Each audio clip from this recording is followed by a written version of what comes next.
Donc je vais prendre la suite de Frédéric. Son intervention fait écho à plusieurs égards à nos recherches avec Sébastien. Il y a de nombreux points de convergence, peut-être aussi des divergences, je ne sais pas, et ça sera aussi peut-être l'occasion d'échanger sur ces questions. Et c'est l'intérêt d'une journée d'études. Alors moi, je vais vous parler des recherches que j'ai eu l'occasion de mener concernant une notion qui est la notion de pasigraphie. Premièrement, il me semblait judicieux d'étudier en profondeur cette notion, dans la mesure où elle se révélait une occasion efficace de réfléchir au sujet qui est le nôtre avec Sébastien. Analyser ce concept de pasigraphie, le déchiffrer, le cartographier, l'historiciser, c'est entrer dans notre objet d'étude, les signes graphiques et leur robustesse temporelle, leur universalité et la question de leur perception. Ensuite, j'ai perçu que l'idée de réaliser des recherches autour de cette notion n'avait jamais vraiment été proposée, je veux dire, dans les travaux précédents sur la question, la recherche qui est la nôtre. Nous avions donc là quelque chose de nouveau à apporter. D'autant plus que j'ai réalisé au cours de cette résidence l'importance de la pasigraphie pour ce qui concerne notre problématique sur la mémoire des déchets nucléaires. Alors pour partager avec vous quelques-unes de mes réflexions sur ce sujet, je voudrais procéder en 3 temps. D'abord, je vais revenir sur ce qu'est une pasigraphie exactement.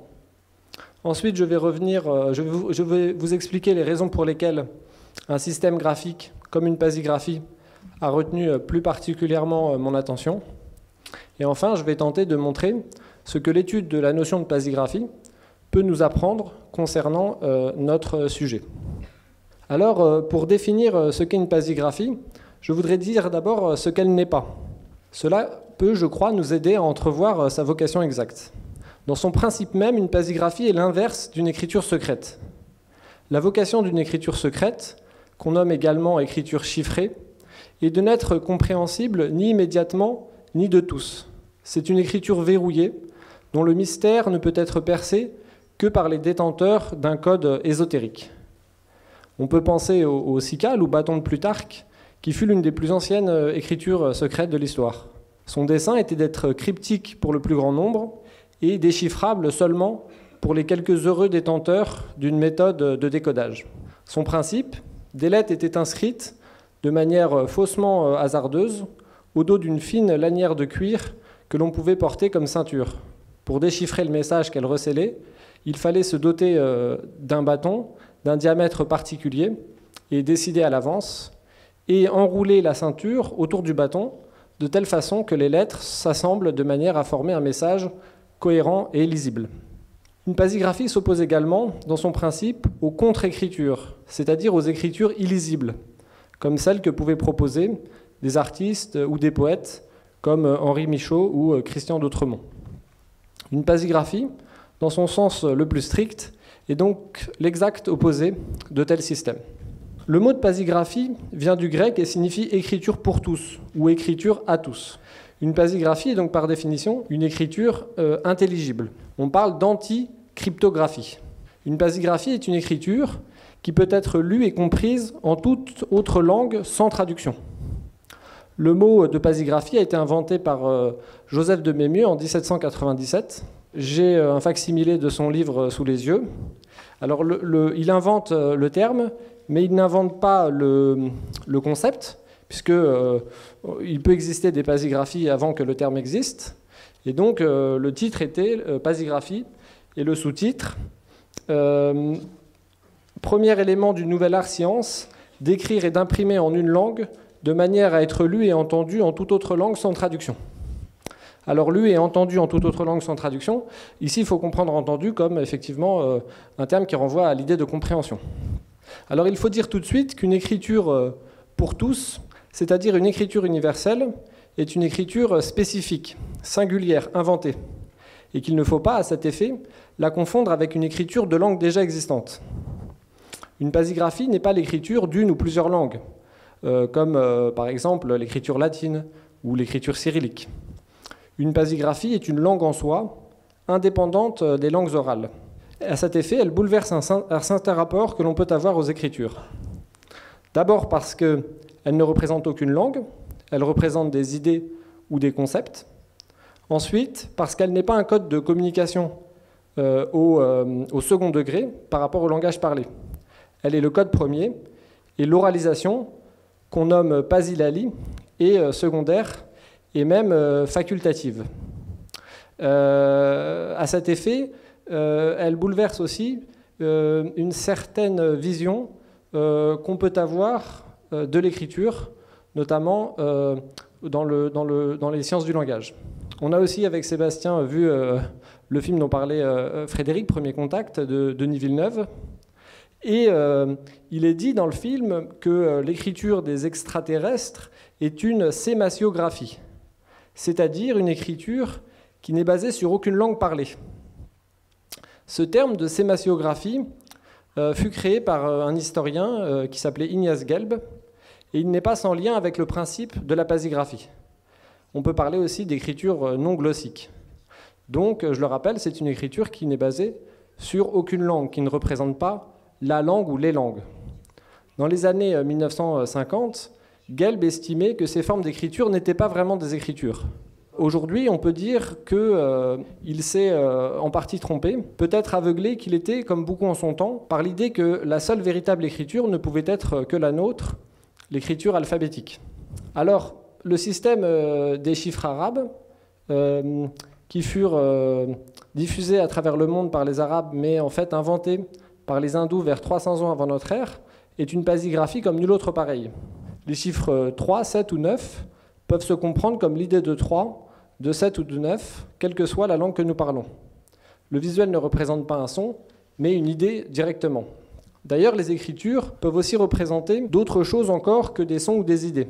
On l'a vu avec Morgane tout à l'heure, et nous pouvons penser aussi à l'écriture qu'inventa Rudolf Laban pour la danse. Elle permettait aux chorégraphes d'écrire des mouvements, aux danseurs de pouvoir lire la danse, et par conséquent de pouvoir apprendre des chorégraphies en recourant à des signes visuels, sans parler de la mémoire qu'elle apporta à la danse. Alors afin d'entrevoir les fonctions et les enjeux de la pasigraphie, j'ai souhaité mettre en lumière dans mes recherches les principaux acteurs de ce concept à travers l'histoire. Depuis le XIIe siècle jusqu'à nos jours, j'en ai relevé plus de 100, avec des disparités certaines en fonction des époques. Je me suis plus particulièrement intéressé à une vingtaine d'entre eux, en cherchant à comprendre précisément leur engagement, leur création, leur singularité. Ici, je ne voudrais en évoquer que quelques-uns rapidement. On peut noter d'abord une disparité des profils. On rencontre des philosophes, des inventeurs fous, des fous du langage, pour reprendre l'expression de Marina Jagiello, des écrivains et bien sûr des graphistes. Alors commençons par les philosophes. Alors René Descartes n'était pas un pasigraphe, mais ce fut cependant l'un des premiers à donner une définition de ce que pourrait être une pasigraphie. Dans sa correspondance avec le père Mersenne, il se montre dubitatif à l'encontre des langues universelles, mais laisse cependant entendre que si un tel projet devait avoir lieu, son intérêt pourrait se trouver dans l'écriture. Toute l'utilité que je vois qui peut réussir de cette écriture, de cette invention de langue universelle, c'est pour l'écriture, à savoir que l'auteur de l'invention fit imprimer un gros dictionnaire en toutes les langues en lesquelles il voudrait être entendu, et mit des caractères communs pour chaque mot primitif, qui répondissent au son et non pas aux syllabes, comme un même caractère pour aimer, amarrer et philein.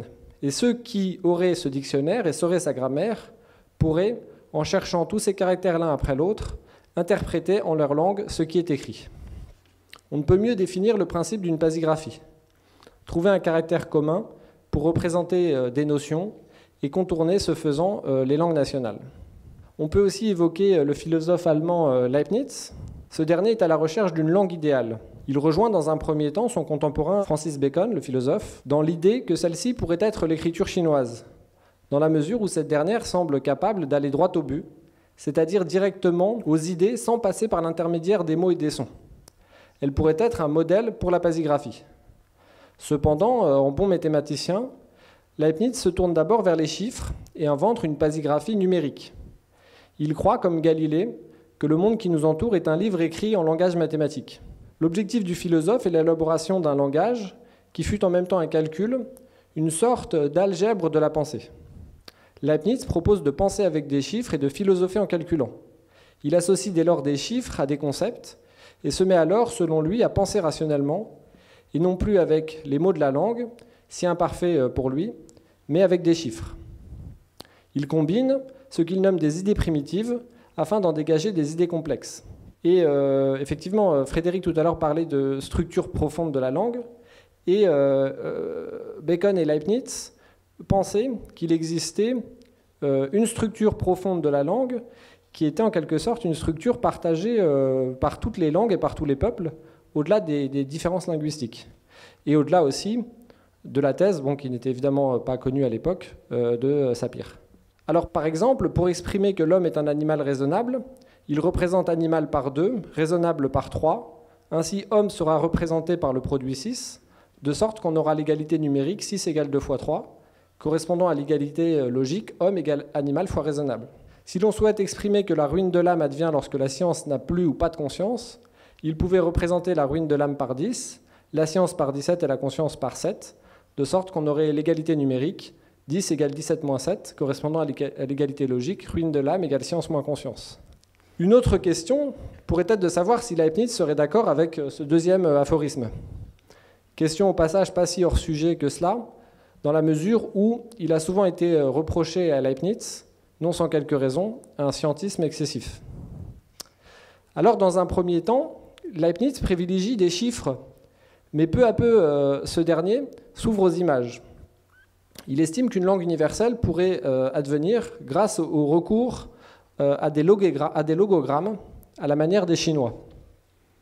Il écrivait à ce propos que le langage universel sera fait entièrement de quasi-figures géométriques, comme le faisaient jadis les Égyptiens et comme le font aujourd'hui les Chinois par leurs dessins. Une autre citation de lui à propos des hiéroglyphes. Les hiéroglyphes sont bien une écriture, mais non l'écriture composée de lettres, mots et parties du discours déterminé dont nous usons en général.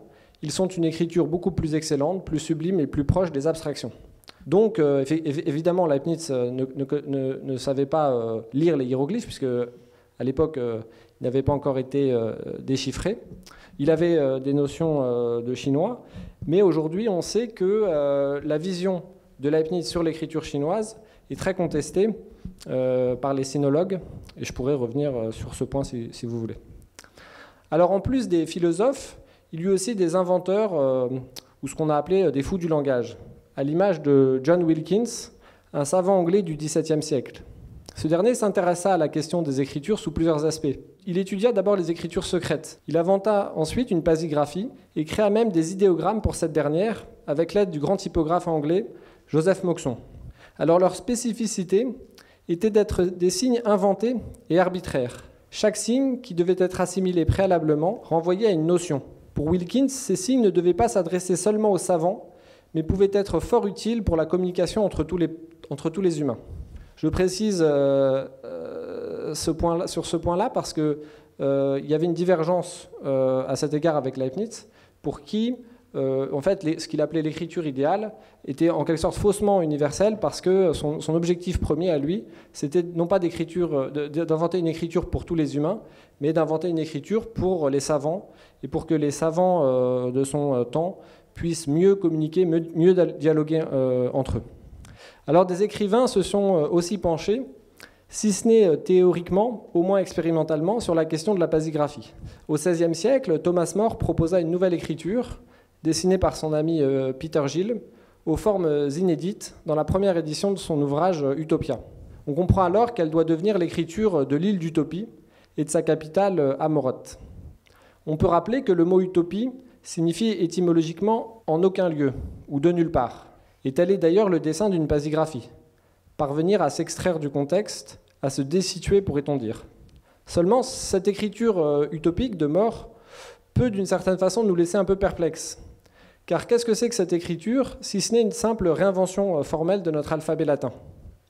Suffit-il de changer les formes des lettres de notre alphabet pour le rendre utopique, c'est-à-dire d'aucun lieu? À cette époque, et c'est ce que je disais tout à l'heure, il semble bien difficile d'imaginer autre chose que l'alphabet. On voit ce système comme le plus parfait et le plus abouti, et on ignore souvent, ou on feint d'ignorer, que d'autres systèmes peuvent exister.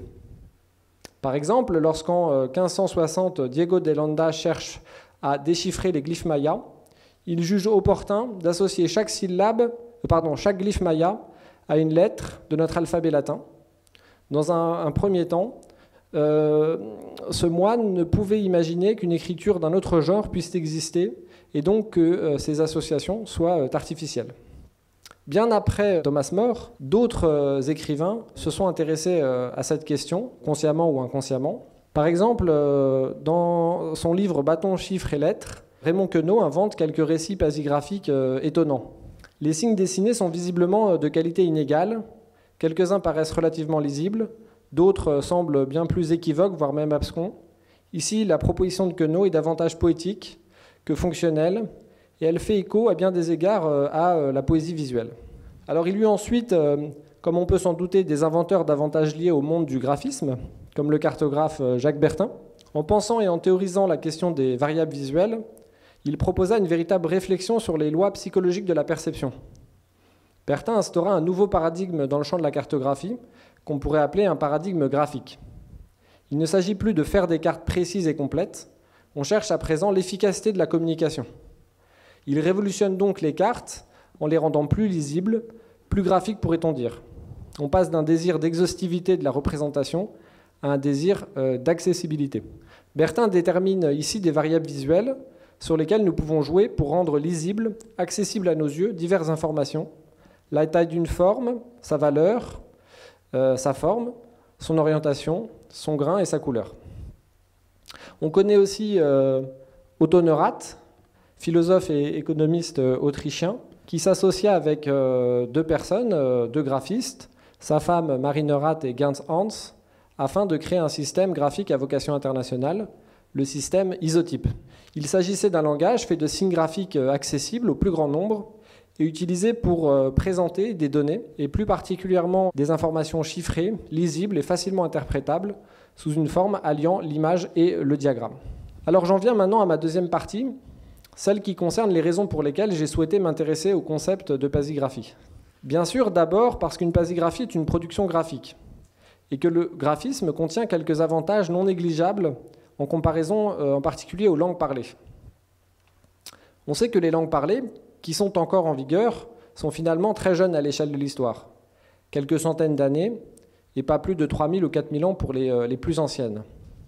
Nous savons en revanche que les formes graphiques sont plus résistantes. Les plus anciennes écritures, que nous savons encore lire, ont environ 5500 ans, et ce n'est rien à côté des premiers dessins figuratifs connus, dont on sait depuis peu qu'ils ont environ 44 000 ans. Ce sont des dessins synégétiques retrouvés en Indonésie. On sait aussi que les humains ont commencé par tracer des formes abstraites. Les plus anciennes de ces formes sont apparues visiblement, pour ce que l'on en sait en tout cas, il y a 73 000 ans en Afrique du Sud.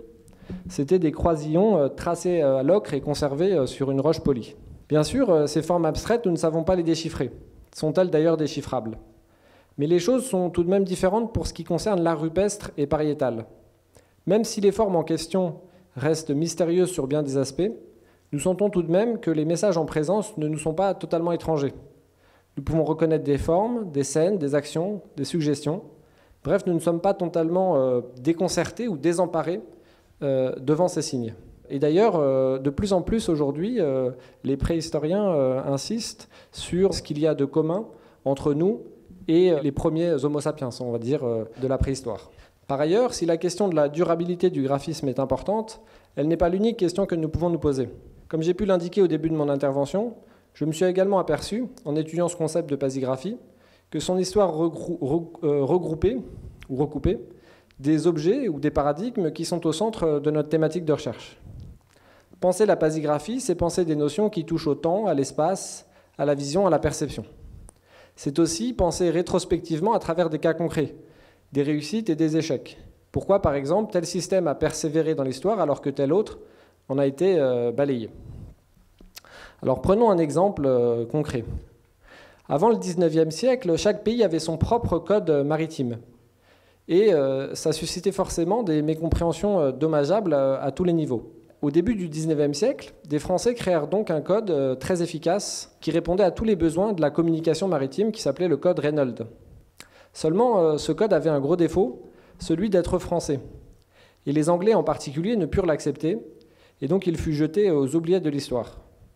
Mais le besoin d'un code international commode et pratique n'en persista pas moins. Il se fit même sentir plus que jamais. Une commission anglo-française fut alors chargé de préparer un système de signaux propres à être adopté par toutes les nations maritimes. Ce fameux code, adopté en 1864, est le code des signaux maritimes encore utilisé aujourd'hui de par le monde. Donc la solution trouvée ici fut celle d'une coopération. Coopération qu'on jugerait aujourd'hui très insuffisante. Une coopération entre deux nations comme la France et l'Angleterre pouvait suffire au XIXe siècle. Elle serait aujourd'hui jugée insuffisante, effectivement. La rétrospective ou la rétrospection est donc la porte d'entrée à toute prospective. Elle doit nous permettre d'éviter quelques erreurs ou quelques impairs. Je dois terminer sur ce deuxième point en disant que j'ai trouvé chez un linguiste, Frédéric Neumeyer, un linguiste qui a beaucoup réfléchi à la question de la mémoire des déchets radioactifs, des arguments corroborant, je crois, ses choix de recherche autour de la pasigraphie et de son importance dans la réflexion sur la mémoire des déchets. Le linguiste en question explique que, alors je vais lire la citation, « Ce projet a l'ambition d'accomplir quelque chose d'impossible, qui est de communiquer un message cohérent à n'importe quel habitant de la planète, entre maintenant et dans 10 000 ans. Personne n'a jamais réussi à faire ça, et il est peu probable qu'on y arrive un jour. Donc ce que nous devrions faire, c'est inventer un langage universel, compréhensible par tous. » En fait, pour resituer un petit peu les raisons pour lesquelles il dit ça, il réalise qu'il y a en fait un très petit nombre de locuteurs par langue. Le mandarin est parlé par moins de 12% de l'humanité, l'anglais par moins de 10%, l'espagnol par moins de 6%. Et il estime donc que très compliqué que l'on puisse communiquer avec les êtres qui peupleront notre planète dans 10 000 ans ou dans 20 000 ans. Mais un espoir existe pour lui, donc l'invention d'un langage universel. Le linguiste croit que la résistance au temps d'un langage est d'autant plus grande si ce langage est partagé le plus largement possible. Et l'on sait en effet que moins un système de communication a d'usagers, plus ce dernier est précaire. Frédéric en a parlé tout à l'heure, et on peut aussi se référer effectivement au rapport de l'UNESCO qui montre que les langues disparaissent à grande vitesse en raison du manque de locuteurs. Par ailleurs, penser à un système universel, c'est aussi envisager un complément aux marqueurs. Car si les marqueurs sont nécessaires, on peut se demander si ils sont suffisants. Alors, nous pensons qu'il est indispensable de ne pas faire que signaler, effectivement. Il faut aussi expliquer la situation aux générations futures. On connaît le mythe de la Genèse et son enseignement. Si Ève mangea la pomme interdite, n'est-ce pas parce que Dieu omit de lui expliquer précisément les raisons pour lesquelles elle devait s'en garder? Les sermons ne sont pas toujours suffisants, ils peuvent parfois être contre-productifs. Et effectivement, Frédéric tout à l'heure parlait d'une méthode plurimodale, méthode qui est certainement la plus efficace pour se donner toutes les chances de réussite. Alors je voudrais maintenant en venir à mon troisième et dernier point, qui concerne ce que l'étude de la pasigraphie peut nous apprendre au-delà des premiers enseignements que je viens d'évoquer. En examinant les productions des uns et des autres, on peut constater ou découvrir plusieurs choses, en particulier sur trois plans. Le plan de la mécanique, le plan de la perception-interprétation et le plan de la faisabilité. Sur le premier plan, nous pouvons constater qu'une langue graphique universelle a pu se présenter sous plusieurs formes. Une forme numérique et ensuite une forme iconique. La forme numérique, c'est la pasigraphie basée sur les chiffres. C'est la forme qu'adopta par exemple Ugo d'Alesi dans son livre « Moyens pratiques de correspondre avec le monde entier sans connaître aucune langue étrangère ».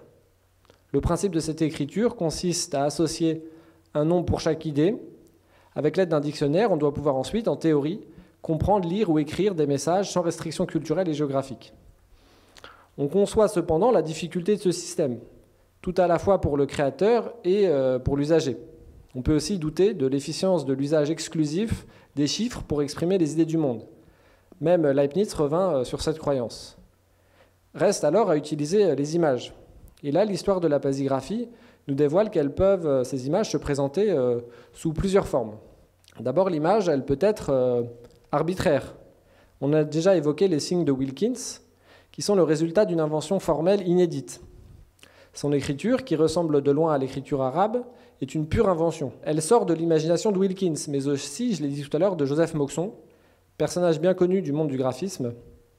L'historien anglais Robin Kinross fait de Moxon le grand initiateur de la typographie moderne.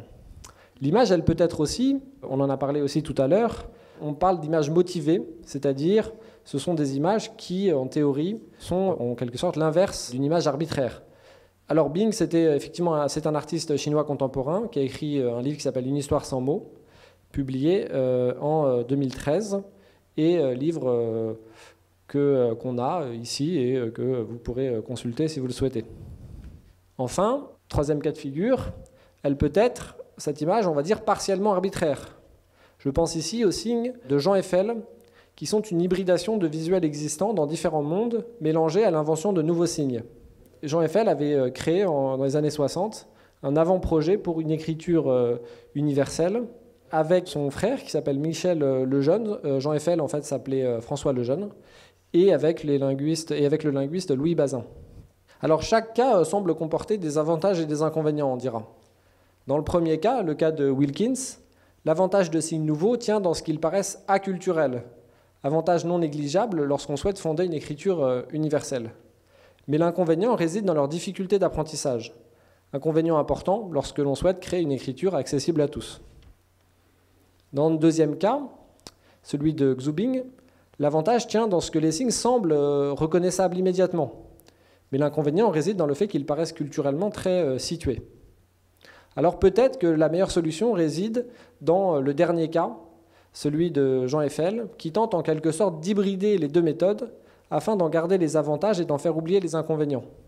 Entre l'arbitraire et le figuratif, la solution se trouve peut-être dans une sorte de graphisme de la translucidité. La translucidité entendue ici comme ce qui se trouve entre l'opaque, la culturelle, et le transparent, le lisible.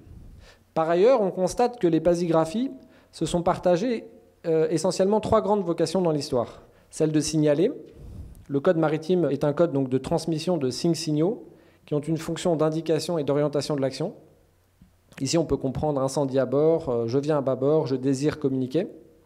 Des signes peuvent ensuite se complexifier en plaçant côte à côte deux drapeaux pour dire de nouvelles choses comme votre signal de détresse a été compris, etc. Celle d'informer, j'en reviens à l'isotype, système visuel ayant pour fonction de transmettre des informations pouvant être très diverses. Contrairement aux pasigraphies de signalisation, leur vocation est bien plus descriptive que prescriptive. Ici, nous voyons un isotype pour le musée de Vienne en 1933, consacré à Malthus et visiblement à ses erreurs. Alors l'isotype fonctionne grâce à une sorte de grammaire visuelle assez efficace. Alors ces images sont tirées d'un article de Christopher Burke et elles dévoilent bien la manière qu'avait Neurath de privilégier des séquences visuelles plutôt que d'autres. Burke parle des règles syntaxiques de l'isotype. Le garçon marche de l'arbre à la maison, le garçon s'assied dans la voiture, le garçon traverse la porte, le garçon traverse la porte en courant. On voit que pour Neurath, il y avait en quelque sorte une bonne manière de transcrire graphiquement ces énoncés et une manière moins efficace. On voit donc la façon dont Neurath privilégie la simplicité, la forme essentielle et fonctionnelle. Alors il y avait aussi une autre vocation, c'est celle de communiquer.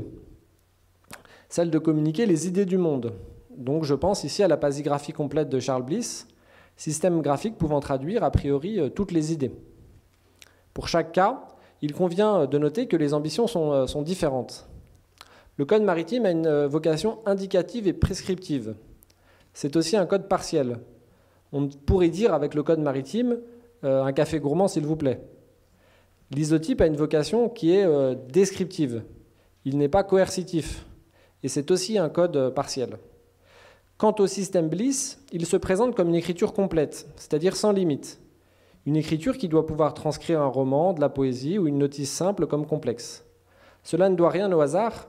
Bliss rêvait d'un monde où l'humanité pourrait se réconcilier à la faveur d'un langage universel. On pourrait faire beaucoup de liens entre la vie et les idées de Charles Bliss et celles de Zamenhof, l'un et l'autre, Zamenhof donc, dont on a parlé, qui a été le créateur de l'espéranto. L'un et l'autre ont fait des choix différents. Zamenhof a fait le choix d'une langue universelle parlée, qui pouvait par ailleurs être écrite, alors que Bliss a fait le choix d'une langue universelle écrite, qui pouvait par ailleurs éventuellement être oralisée. Ce sont deux choix très différents, mais leurs ambitions d'origine étaient très liées. Quoi qu'il en soit, étudier ces systèmes finalement, peut nous inviter à réfléchir à ce dont nous pourrions avoir besoin pour avertir les générations futures des dangers de certains déchets. A-t-on besoin d'un code complet, d'un code partiel, de signes indicatifs, de signes prescriptifs, etc. On peut noter au passage que certains signes peuvent avoir plusieurs fonctions. Si on prend le symbole international d'accessibilité, qui fut dessiné en 1968, il a une première fonction qui est indicative. Il nous indique que cette place est réservée aux personnes handicapées, mais il a aussi une fonction prescriptive. Il interdit l'usage de la place aux personnes ne souffrant pas d'un handicap et autorise l'usage de la place aux personnes handicapées. En outre, si l'on s'arrête sur un choix, il convient d'en identifier les limites et les reproches que l'on peut lui faire. Alors, il y a un reproche qui arrive souvent. Par exemple, celui que fait le professeur Basso-Fossali, non sans argument intéressant, reproche selon lequel une pasigraphie est condamnée à la pauvreté langagière. Reproche qui n'est pas sans lien avec ceux qu'on peut faire aussi à propos des reproches qu'on peut faire aux langues orales auxiliaires. Alors qu'est-ce qu'on pourrait répondre à un tel reproche? À propos spécifiquement, je veux dire, de l'écriture. Alors d'abord, on peut rappeler que cette critique peut concerner beaucoup d'écritures. Et d'une certaine façon, elle a concerné beaucoup d'écritures. Par exemple, Rousseau ne parlait pas d'une écriture, ne parlait pas de notre écriture, ne parlait pas de la pasigraphie, mais il parlait de notre écriture alphabétique lorsqu'il a affirmé que ce système altère la langue et n'en change pas les mots, mais le génie, celui qui substitue l'exactitude à l'expression.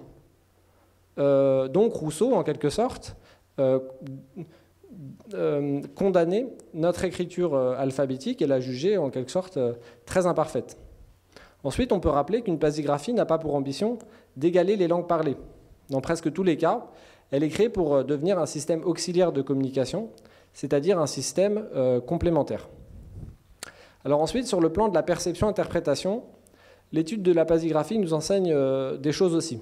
On ne peut pas tout évoquer ici, mais nous pouvons penser par exemple aux questions qui touchent à l'équivocité des signes. Prenons par exemple ce signe que nous voyons à l'écran. Qu'est-ce que c'est que cette image exactement? Tout dépend en fait du lieu où on la voit d'une certaine façon. Ça peut être une table de pique-nique sur une aire d'autoroute, et par exemple dans une salle de classe, ça peut être la première lettre de l'alphabet. La lecture d'une image, donc, est souvent dépendante du contexte dans lequel nous la voyons. En outre, les cultures sont des productrices d'images singulières. Pensons à cette façon étonnante, pour nous, qu'ont parfois les Australiens de représenter le monde. Il est renversé à 180 degrés, et l'Australie est au centre de la planète, et non plus, comme sur la célèbre projection de Mercator, reléguée en bas à droite. Et pourquoi le serait-elle après tout? Ensuite, les cultures conditionnent notre manière de voir les images. Je me souviens d'une élève venue des Philippines qui m'expliquait les raisons pour lesquelles cette image-là qu'on voit à droite de l'écran, qui était très anodine pour moi, l'a choquée. Elle m'expliqua alors que ce qu'elle trouvait très étrange et même stupéfiant, c'était de voir une personne traîner un animal au bout d'une laisse. Comment des gens pouvaient-ils faire une chose pareille? Ainsi, à partir de quand un signe perd-il son ambiguïté? Existe-t-il des signes qui puissent être directement et réellement compréhensibles? Par combien de personnes et sur quelle durée? Dans quelle mesure les signes ont-ils besoin d'un contexte pour être compris? Et dans quelle mesure peuvent-ils s'en passer? Le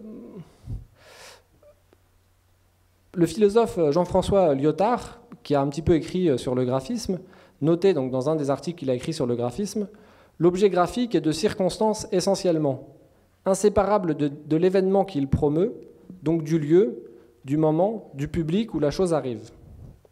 Alors est-ce à dire qu'aucune forme graphique ne peut dépasser une circonstance donnée? Est-ce à dire qu'une forme graphique est condamnée à être située? Force est pourtant de constater que de nombreuses formes graphiques ou systèmes graphiques échappent de plus en plus aux circonstances temporelles et spatiales. Quelques signes s'imposent dans de très nombreux endroits du monde et échappent complètement à leur contexte de création. Qui sait par exemple que le fameux idéogramme du cœur fut, semble-t-il, inventé au XIVe siècle en France et est issu de la feuille de lierre qui symbolisait l'amour en raison de sa résistance. Et est-il si important de le savoir pour comprendre ce signe aujourd'hui à travers le monde? Bien d'autres signes pourraient être donnés en exemple. D'autre part, eu égard à ce que je viens d'évoquer, le risque est grand il faut être lucide pour que les êtres du futur, humains ou post-humains ou extraterrestres, ne comprennent pas tous les visuels que nous pouvons ou que nous pourrions proposer. D'où l'importance de 2 éléments, la transmission et le déchiffrement. Pour ce qui concerne la transmission, on sait que celle-ci est très limitée lorsqu'on ne recourt pas à des méthodes de stockage, en particulier graphiques. L'histoire, nous dit-on, commence avec l'écriture. La capacité des humains à transmettre des informations qu'ils auraient seulement mémorisées reste très restrictive. D'abord parce que les capacités de nos cerveaux sont limitées, mais aussi parce que les humains entretiennent avec le monde un rapport singulier. Ce sont des producteurs de culture, de mythes, de coutumes. Dès lors, ce qu'ils ont à transmettre se révèle être pour une large part des phénomènes ou des histoires qui dépassent ou transcendent la nature. Comme l'explique bien l'historien Yuval Noah Harari, l'ordre social sapiens étant un ordre imaginaire, les hommes ne sauraient préserver les informations critiques pour les diriger en faisant simplement des copies de leur ADN et en les transmettant à leur progéniture. Un effort délibéré doit être consenti pour faire vivre les lois, les coutumes, les procédures et les mœurs, sans quoi l'ordre social aurait tôt fait de s'effondrer. Cet effort délibéré et consenti pour faire vivre nos mythes est ainsi aussi important que l'effort que nous devons fournir pour penser des formes graphiques atemporelles et universelles. Les 2 efforts doivent aller de pair.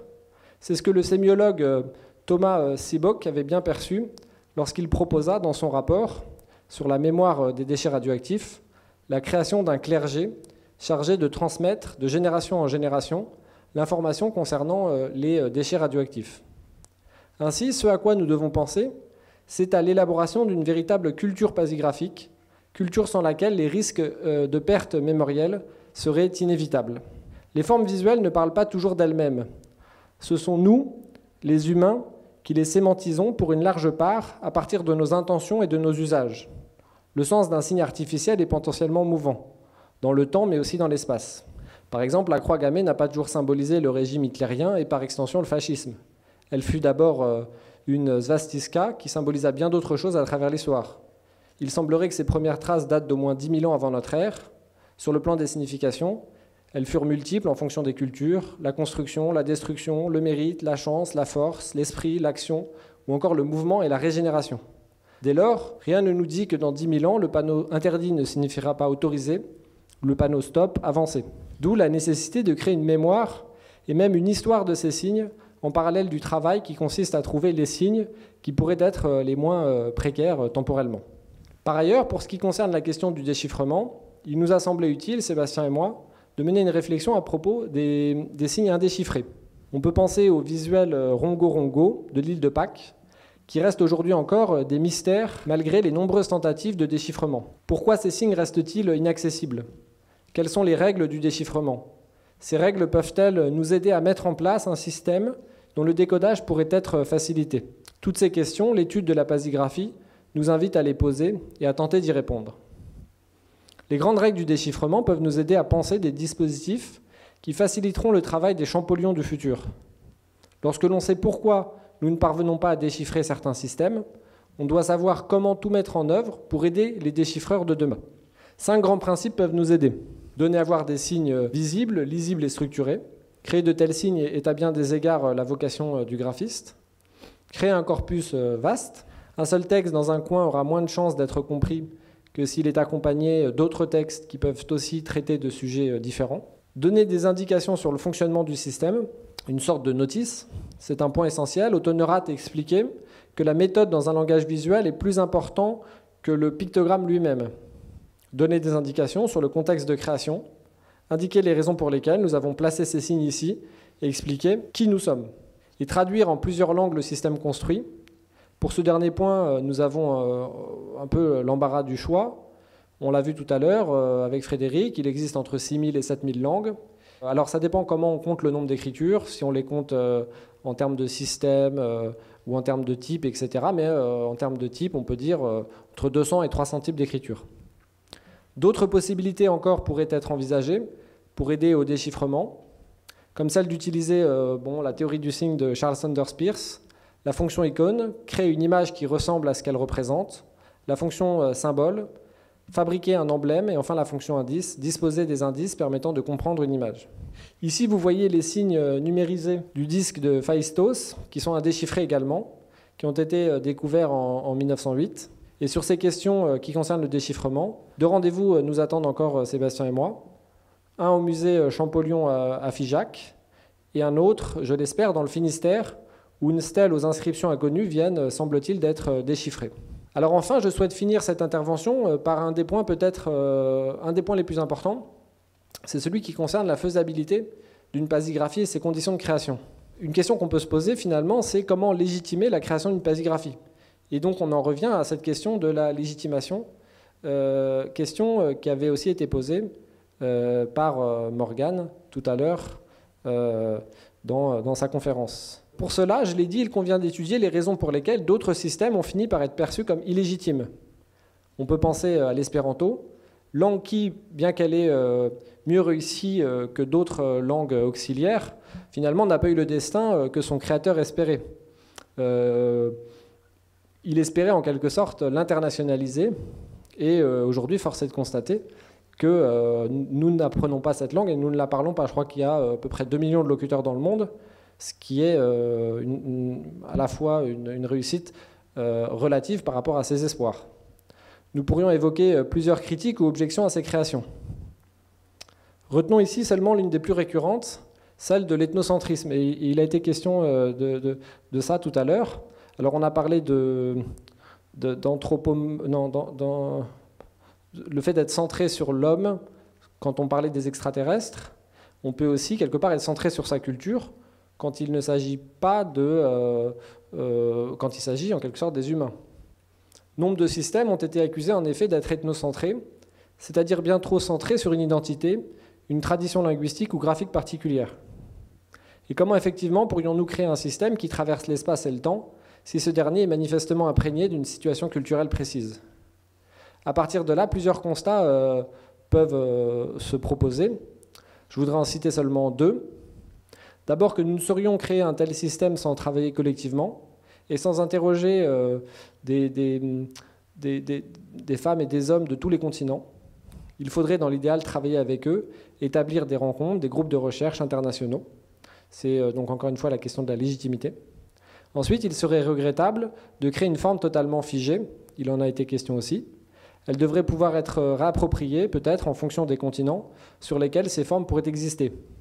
À cet effet, il faudrait s'imposer comme limite la transformation du système, c'est-à-dire le passage de l'anamorphose des signes à la métamorphose des signes. Avant de conclure, j'aimerais dire encore ceci. On peut penser que si les propositions de langage universel ont eu, durant tout un temps et encore aujourd'hui parfois, mauvaise presse, c'est en partie pour une raison que l'on peut identifier. D'une certaine façon, ces propositions ont pâti du succès d'une certaine littérature dystopique dans laquelle un certain usage des langues ou du langage était très souvent considéré comme la porte d'entrée dans le fascisme et le totalitarisme. Donc, loin de moi l'envie de nier les liens qui peuvent exister entre langage et pouvoir. Mais peut-être sommes-nous allés trop loin. Les 9 langues ne sont pas partout, et il convient d'apercevoir des distinctions importantes pour le comprendre. Un langage partiel n'a pas les mêmes objectifs qu'un langage complet. Un langage auxiliaire n'a pas les mêmes objectifs qu'un langage conquérant. Un langage universel n'a pas les mêmes objectifs qu'un langage universalisé, etc. Donc j'arrive donc à la fin de ma présentation. Mais comme vous pouvez vous en douter, les recherches sont loin d'être terminées. Le philosophe Maurice Blondel écrivait que l'avenir ne se prévoit pas, il se prépare. Et il reste effectivement bien des choses à préparer. Pour les préparer, il convient d'expérimenter des formes et des méthodes, de compléter aussi ces recherches par d'autres recherches, différentes et complémentaires, et par des expérimentations graphiques diverses. Et ces expérimentations, c'est ce que Sébastien va vous montrer maintenant aussi. Je vais donc lui laisser la parole. Voilà, merci à vous.